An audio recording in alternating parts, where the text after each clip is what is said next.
हमने कई बार हमारे यूनिवर्स में बड़ी बड़ी दूरियों के बारे में बात की है, तो कभी हमने एटॉमिक लेवल की डिस्टेंस पर डिस्कस किया है। But today we are going to talk about time. और ये कोई ऐसा वैसा टाइम नहीं है, ये दुनिया का सबसे स्मॉलेस्ट ह्यूमन बीइंग के द्वारा अचीवेबल समय है, एंड दैट इज एटोसेकेंड। ये समय कितना छोटा है, अगर मुझे आपको ये समझाना हो तो इस नंबर को देखिए। ये है हमारे यूनिवर्स की एज सेकंड्स में, बस इसको 1 बाय कर दीजिए।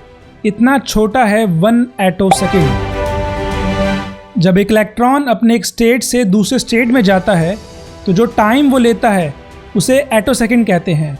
यानी कि ये उतना ही समय है जिसमें एक इलेक्ट्रॉन के मोशन को कैप्चर किया जा सकता है। आज की डिजिटल दुनिया में हम हर एक चीज़ को कैप्चर कर लेना चाहते हैं, बट जो हमारे पास डिजिटल कैमरा है, अगर आप उससे फास्ट मूविंग ऑब्जेक्ट को कैप्चर करने की कोशिश करते हैं तो हमारी इमेज ब्लर होती है। आप ब्लरनेस को कम करने के लिए अपने कैमरे का शटर स्पीड बढ़ा सकते हैं। ऐसा करने से आपके कैमरे में मौजूद शटर, जिसके थ्रू कैमरे में लाइट आती है, उसकी स्पीड बढ़ जाएगी और आप बेहतर इमेज कैप्चर कर पाएंगे। बट आप सबसे बेस्ट कैमरा भी ले लें तो आप माइक्रो सेकेंड यानी कि मिलियंथ ऑफ अ सेकेंड से ज़्यादा तेज अपने शटर स्पीड को नहीं बढ़ा सकते हैं, क्योंकि हमारे कैमरे में मैकेनिकल या डिजिटल शटर होता है, तो उसकी स्पीड बढ़ाने की हमारी एक लिमिटेशन है। तो अगर हम काफ़ी फास्टेस्ट मूविंग ऑब्जेक्ट को कैप्चर करना चाहते हैं, जैसे अगर हम इलेक्ट्रॉन के मोशन को कैप्चर करना चाहते हैं, तो हमें किसी और नई टेक्निक की ज़रूरत होगी। And for this we are using the flashes of light, और ये पॉसिबल है लेजर्स के जरिए। पर एक सवाल आता है कि why we are interested to capture the motion of electron. तो इसका सिंपल और साधारण आंसर यही है कि अगर हम ह्यूमन बीइंग के द्वारा रिवोल्यूशन को देखें तो मेरा मानना यह है कि हमारे अचीवमेंट्स जो रही हैं वो इलेक्ट्रॉन से काम निकलवाने की हमारी काबिलियत, जिसने हमें आज की दुनिया में स्टैब्लिश होने का मौका दिया है। क्योंकि जब आप किसी वायर में इलेक्ट्रॉन को मूव कराना सीख लेते हैं तो इलेक्ट्रिक करंट की खोज होती है, और अगर आप उसी इलेक्ट्रॉन को किसी एंटीना में एक्सेलरेट कराना सीख लेते हैं तो उससे आप इलेक्ट्रोमैग्नेटिक सिग्नल जनरेट करते हैं, जिसके बेसिस पे हमारा पूरा कम्युनिकेशन सिस्टम टिका हुआ है।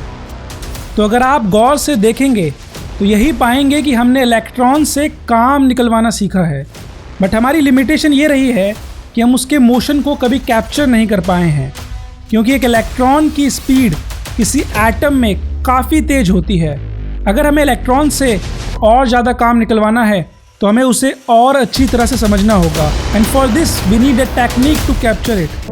तो आइए अब समझते हैं कि क्या टेक्निक है जिससे हम एटोसेकेंड पल्स जनरेट कर सकते हैं। एक एटोसेकेंड पल्स जनरेट करने के लिए हम लेज़र का इस्तेमाल करते हैं। दरअसल ये लेज़र हर प्रकार की फ्रिक्वेंसी ऑफ लाइट को कंटेन करता है, बट किसी इंस्टेंट ऑफ टाइम पर ये डिफरेंट फ्रिक्वेंसी की लाइट जो है उनका ऑसिलेशन आपस में कोइंसाइड कर जाता है, और कंस्ट्रक्टिव इंटरफेरेंस की वजह से छोटे समय में एक हाई इंटेंसिटी की पल्स जनरेट होती है। और ऐसा करके जो हम पल्स जनरेट करते हैं वो फेम्टोसेकेंड में होता है। फेम्टोसेकेंड 10⁻⁻15 सेकेंड के बराबर होता है, और हम इससे ज़्यादा लाइट पल्स को छोटा नहीं कर सकते, क्योंकि लाइट एक वेव है, तो इसलिए एक वेव साइकिल को इससे ज़्यादा कंप्रेस करना पॉसिबल नहीं है। सो फिर सवाल आता है कि हम एटोसेकेंड को, जो कि 10⁻18 सेकेंड है, उसे कैसे अचीव करते हैं।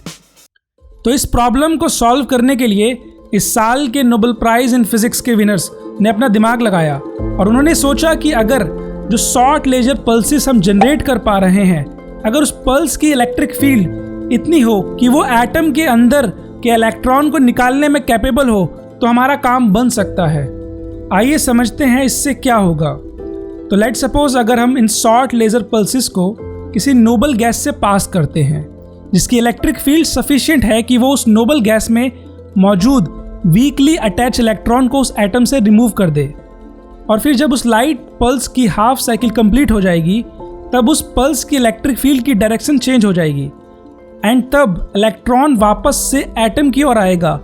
और जैसा कि हम जानते हैं कि जब इलेक्ट्रॉन एटम के अंदर ट्रांजिशन करता है तो उस प्रोसेस के दौरान अपनी एनर्जी को रिलीज करता है इलेक्ट्रोमैग्नेटिक वेव्स की फॉर्म में, और जो ये इलेक्ट्रोमैग्नेटिक एनर्जी है जिस मूवमेंट पर रिलीज होंगी वो एटोसेकेंड फ्लैश होगा।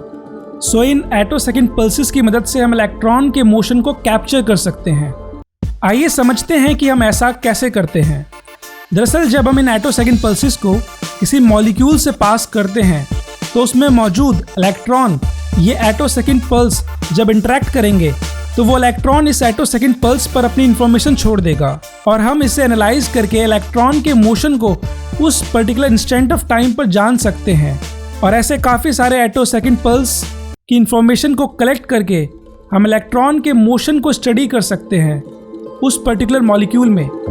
और इस एटोसेकेंड फिजिक्स के काफ़ी सारे प्रैक्टिकल एप्लीकेशंस भी हैं, जैसे हम इस टेक्निक का इस्तेमाल करके हमारे कंप्यूटर की स्पीड बढ़ा सकते हैं, क्योंकि हम इलेक्ट्रॉन के स्विच ऑन ऑफ की स्पीड को इंक्रीज कर सकते हैं, जिससे हम ज़्यादा से ज़्यादा ऑपरेशन कंप्यूटर से परफॉर्म करा सके इन एटोसेकेंड्स में। और इस टेक्निक का इस्तेमाल हम मॉलिक्यूलर डायनामिक्स को समझने में भी कर सकते हैं। जब हम इन एटोसेकेंड को किसी मॉलिक्यूल से पास करेंगे तो इलेक्ट्रॉन के एक्साइटेशन और डी एक्साइटेशन के प्रोसेस में वो काफ़ी सारे इंफ्रारेड रेडिएशन को रिलीज करेंगे, जिसको हम स्टडी करके उन मॉलिक्यूल्स के बारे में अपनी समझ बढ़ा सकते हैं।